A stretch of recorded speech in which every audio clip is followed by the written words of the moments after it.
In today's video, we answer the age-old question that scientists have been attempting to answer for centuries. Well, maybe not, but dynamic EQ or multiband compression? Which one should I be using? Stay tuned.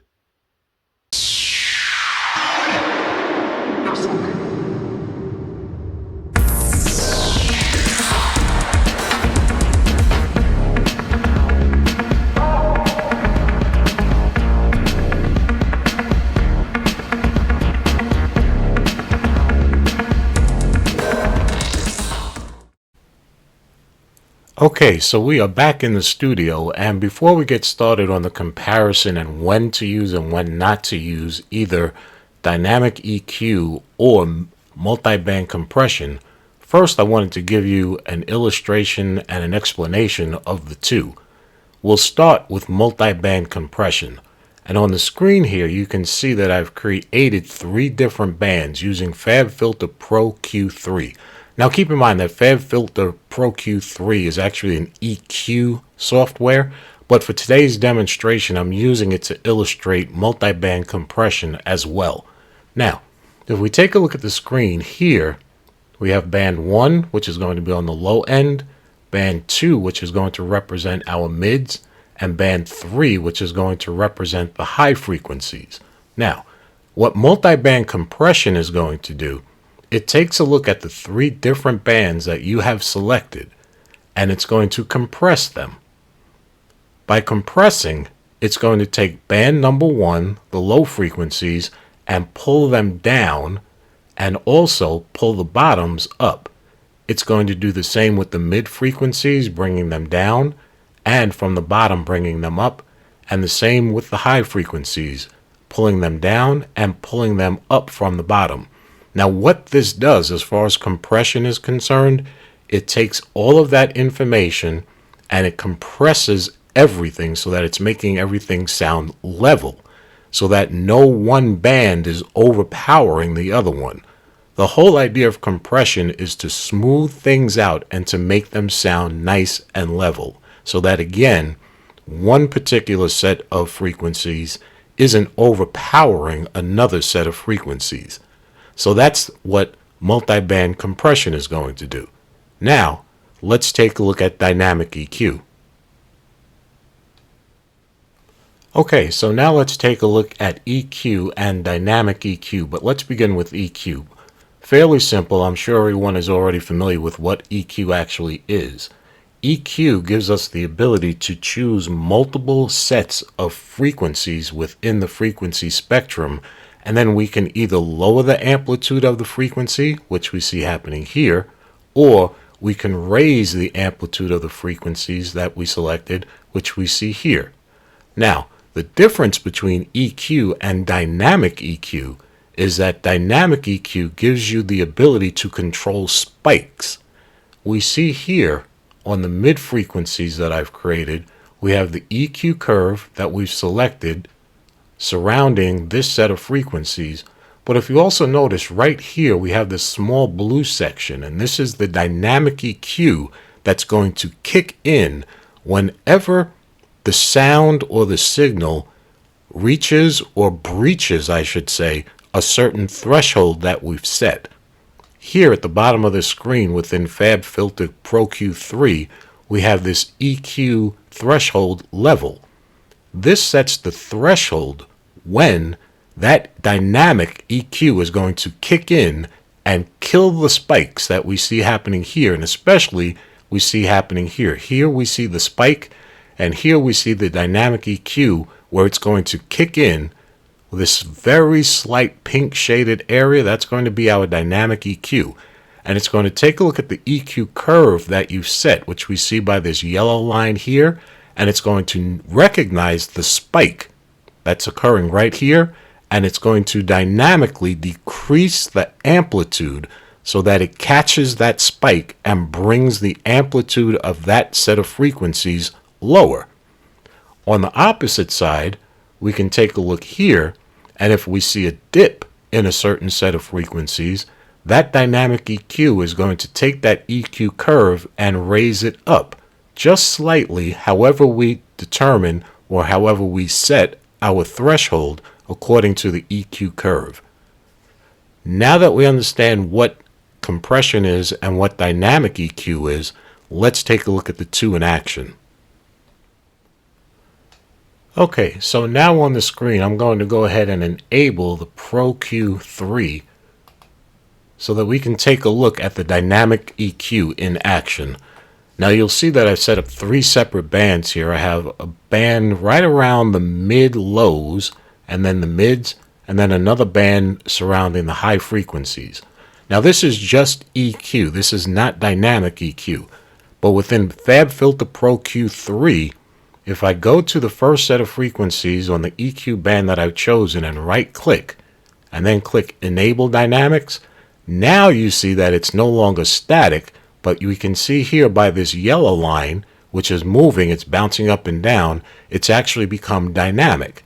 And what that's doing, it's going to take a look at the frequencies, and it's going to look for those spikes in that frequency.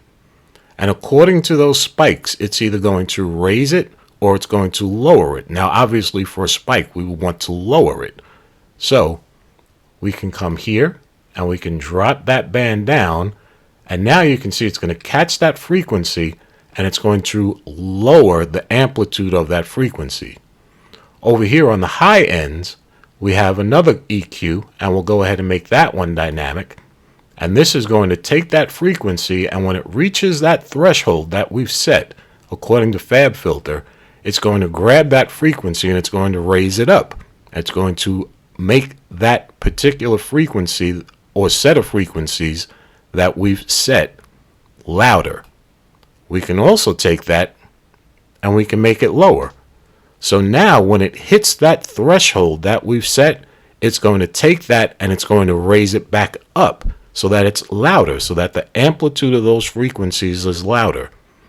This is the difference between EQ, which is static, and dynamic EQ, which is dynamic by nature. It raises or lowers the amplitude of the set of frequencies that we've chosen according to the threshold that we've chosen. Now, if I were to set another band, and we'll raise that up, now you can see that this one is static. It appears to be moving because it's actually intersecting with this set of frequencies here that we've made dynamic. But if I make this one dynamic, now we have this one moving dynamically, and we have this one moving dynamically as well.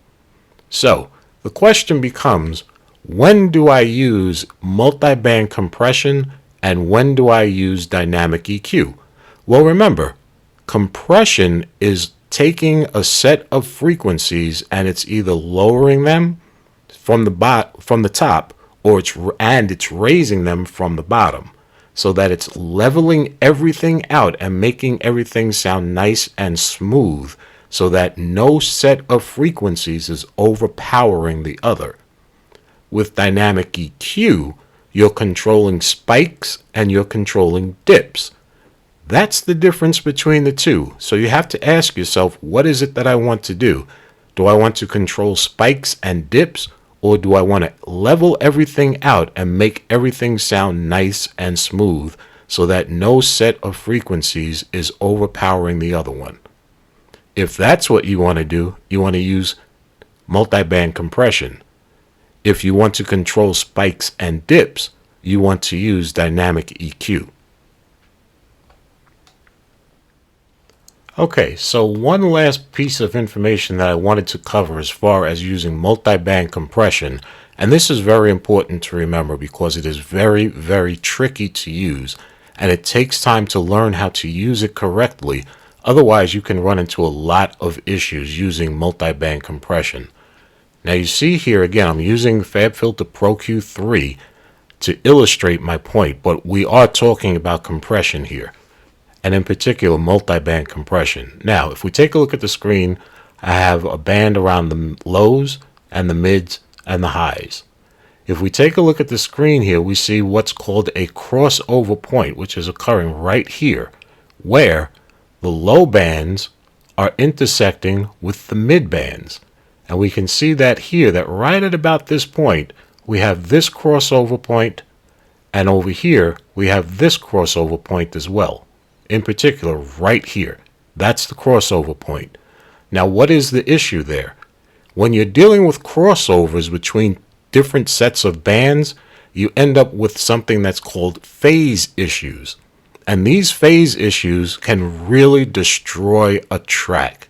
They can cause a lot of problems, and it takes a lot of know-how and practice and research and knowledge to learn how to control these crossover points, because they can make your track sound very muddy. They can reduce the clarity from one band into the other, especially when you're talking about the lows intersecting or crossing over into the mids.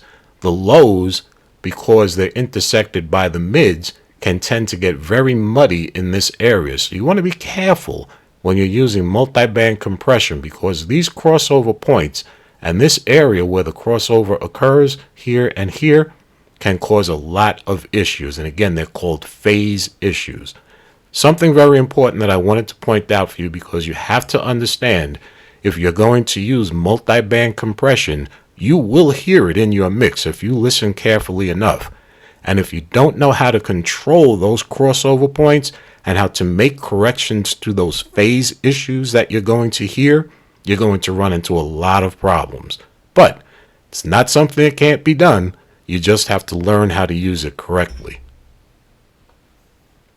Okay, so I hope that helped out, and I hope that straightened out a few questions that you may have had about multiband compression versus dynamic EQ.